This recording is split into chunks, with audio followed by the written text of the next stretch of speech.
घरातले लवकर सगळे काम आज आवरले होते, कारण मला जायचं होतं माऊला घेऊन बाहेर. तिचं 1.5 वर्षाचं वॅक्सिन जे होतं ते राहिलं होतं. मग तेच द्यायला घेऊन गेले होते. टेन्शन खूप येत होतं, म्हटलं रडती का काय, पण तसं काही झालं नाही. छान असं तिने वॅक्सिन घेतलं. त्यानंतर घरी येताना तिला झोप आली होती खूप जास्त. घरी आल्यानंतर तिला झोपवलं आणि मस्त अशी झोप झाल्यानंतर आमची मॅडमचे रिॲक्शन इतके छान छान होते. दादाची अजून अजून कोणाची आहे, कोणाची आहे?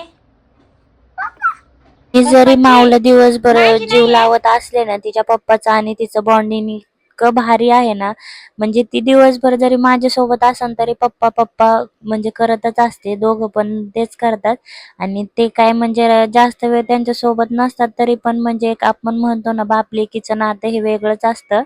तसंच काहीतरी या दोघांचं पण आहे. त्यानंतर मग हे आल्यानंतर आम्ही गेलो होतो बाहेर. म्हटलं माऊला पण थोडं चेंज होईल, यांच्यासाठी थोडीशी शॉपिंग करायची होती म्हणून मग गेलो होतो.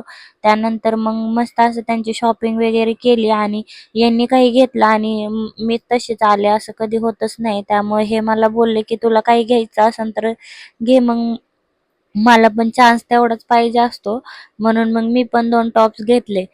त्यानंतर मग शॉपिंग वगैरे झालं आणि त्यानंतर मग घरी यायच्या वेळेस मग पाणीपुरी वगैरे खाल्ली. आणि मला पाणीपुरी खायला खरंच आवडत नाही, त्याच्यामुळे मग मी शेवपुरीच खात असते.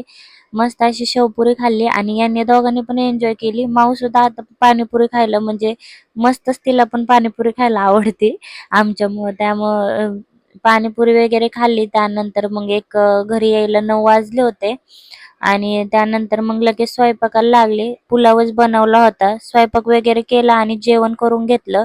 आणि असा होता माझा आजचा दिवस. जर व्हिडिओ आवडला असेल तर नक्की फॉलो करा आणि लाईक करा. Bye bye.